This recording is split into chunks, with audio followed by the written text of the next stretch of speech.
So I'm here in Charleston, South Carolina. It's TeamStrub Day 2, and I'm here with the wonderful Kim Brown at the Carolina Youth Development Center.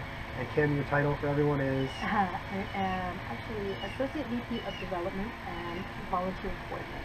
Associate VP of Development and Volunteer Coordinator. There you go. So Kim is here. We're going to talk a little bit about the CYDC. So why don't you give just talk briefly about the history of CYDC. Thank you for coming today. TeamStrub on our campus. So Carolina Youth Development Center was actually founded in the year of 1790. It was founded as the original Charleston Orphan House. And it was the first publicly funded orphanage in the United States. And it was downtown Charleston all through the 1800s and early 1900s. Until 1951, when we bought this 16 acres here in North Charleston and built a new orphanage that looks like a neighborhood. Chris and I have been roaming the campus, Yep. and you'll see a little bit of Took that. a little walk around. But it's really designed to look and feel more like a home. So the leadership of the orphanage made a wonderful decision in doing that. Fast forward a little until 1978, the city of Charleston decided that it was time for the Charleston Orphan House to become its own 501c3 nonprofit. So we did that in 1978 and we named ourselves Carolina Youth Development Center. 3 years later, we merged with Big Brothers Big Sisters. And really, so the 80s, 90s, and 2000s, our organization has grown to include 8 programs. We still have kids that live in residence with us. We have Big Brothers Big Sisters, and we have a number of outreach programs, strengthening families. A program we also do work in the foster care community. It's called Independent Living Youth Association, and we work with a couple of summer camps for Freedom School and a biz camp for our teens. And then we also teach a program at North Charleston High School. Wow. Okay. Why don't you talk about a little bit about the group that I got a chance to meet with today? Yes, Chris came and hung out with some of our kids on the main campus, and those are kids that are in the Charleston Emergency Shelter, and they are kids that have been removed from their home temporarily by the state for abuse, neglect, or abandonment. So they're great kids. They come to us, and we take really great care of them during a period of time when they are working with the courts, the Department of Social Services, to determine if they're going to be able to reunite with their family, which is our first priority if that can happen, or possibly get a foster family, or maybe there's another family member in their family that may take them in. Sure. And so we have anywhere, we take kids age 0 to 21 actually, but most of our kids tend to be, 8 to 14. Okay, and we were talking a minute ago about the family reconciliation process. Yes. And how it's a huge part of what you do here is work with the kids and the families correct. separately. So Yes. why don't you talk about what Well, work you do with the families? So when we have kids in residence, they have obviously have a caseworker, they have possibly a guardian ad litem, and then of course our staff is working with them directly on an ongoing basis to whatever the process is determined by the courts and how they can potentially priority reunite with their family. We also work with a lot of families who are kind of on the verge of having the children removed. Maybe they lack resources, maybe one of the parents has lost a job and they're on the verge of homelessness, and the state will take the children away if they don't have a home. So we spend a lot of time with those families, trying to keep them together, helping them find resources. If they pay their electric bill, we find resources so that they can do that, so that they can stay together and that they don't end up being separated. Okay, so we talked a minute ago too about the CYDC works with stage 1 Yes. kids. Can you maybe explain the difference again between stage 1, 2, and 3 and how these organizations differ? So in our state of South Carolina, we have level 1, level 2, and level 3 facilities. Level 1, level 2. Level 1 is our facility, and that's really kids that are pretty high functioning. They still go to their regular school. We have homework helpers that work with them, and we try to help them stay on track academically. And so they have the opportunity to go on off campus, and our teens, we help them find jobs, we help them get their driver's license, all those types of things. So we try to let them have as normal of a life as possible during the time they're here.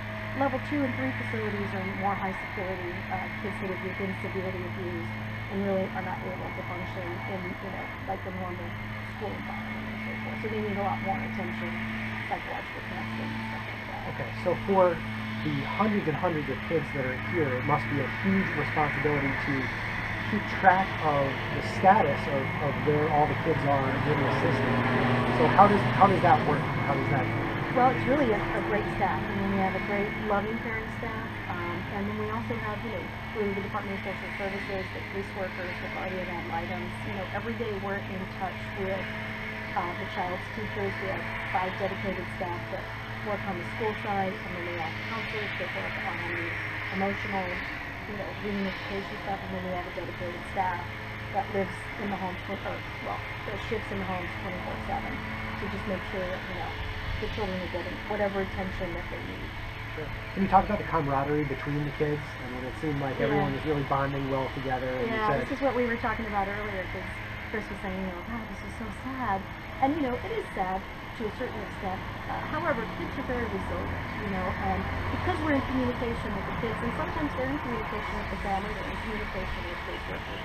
It's designed to be a temporary situation. And then the kids, when they're in the house and they're having fun, kids are kids, they bond, they hang out with each other, and they actually create, a temporary or pseudo family during the time that they're here. So, and it's, it's nice to watch because they feel comfortable, they make friendships, they take care of each other, they look after each other. So it's really, it's not as drastic as it sounds initially. And so it's heartwarming. Let's talk briefly about the facility too. It seems very much a part of the community. It's a very open space. It's an open area. Yes. It seems like a wonderful place to, It is. To work.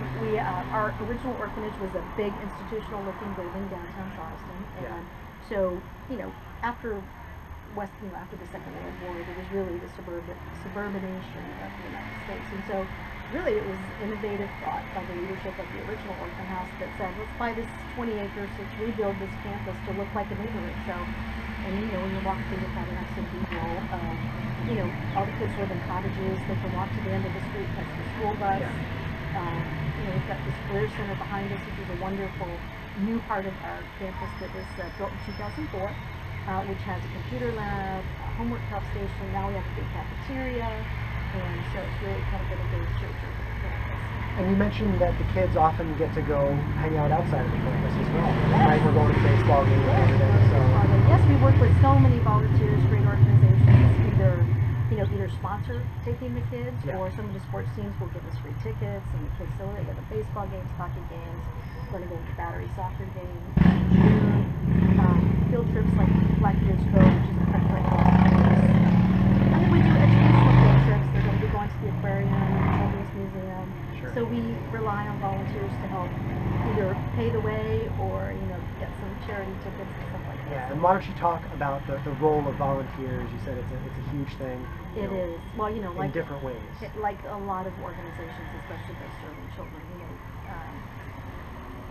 it's such an important role for us because we have volunteers that just come and, like you did today, hang out with the kids at the house, play some games. I got some sand in my shorts there, playing volleyball. We've got a volleyball court, we've got basketball courts, but it also just gives them the opportunity to talk to other adults and get different ideas about what the world is like outside of the walls. So we have homework helpers, we have different volunteer groups that come and host barbecues on campus or host kids off campus. We have this great lady over at the Air Force Base, and for the second year that takes all the kids over to the base, and they get to see what the airplanes are like, and they get to climb in and out of the airplanes and host a big barbecue. So anything and everything. Obviously, we rely on volunteers for back-to-school donations, holiday donations, so that we can give the kids, a great Christmas or a great get a backpack full of school supplies. Sure. We have a lady that brings Easter baskets every year, for every kid that's here, and we have another volunteer group that does a birthday cake for every child that has a birthday. So, volunteers are, critical to keeping, things fun and keeping things a little more normal and fun for the kids. So for the viewers watching at home around the country, or especially here in Charleston, most importantly, someone wants to volunteer and help out, whether through giving their time or money, what is the best way to contact the CYDC? How would they go about getting in touch with you or part of your staff? The easiest way really is cydc.org. You can find our website, cydc.org. cydc.org. It's a great website. We'll put it up right here. My information's on there, and you can reach out, contact. You can also just send an email to the info. And then because it's kids, we do require a volunteer application and some pre-screening. Sure. It's got to be, if you're going to be hanging out with kids, it's got to Sure. be the real deal. But we try to make that process painless. And, Of course. Yeah. Great. Well, Kim, thank you so much Thank for your you time. for coming. This has You been- guys are really going to enjoy him at your volunteer auction. He's going to be in 50 states. You did a great job with our kids, and thank you for coming. One down, 49 to go, There right? you go. At least So, he was a good one to start with. I tell everyone I'm driving to Asheville, but I'm taking the long way. There right? you go. So, Kim, thank you so much. Thank you, Chris. And thank you guys. We'll see you again tomorrow in Savannah.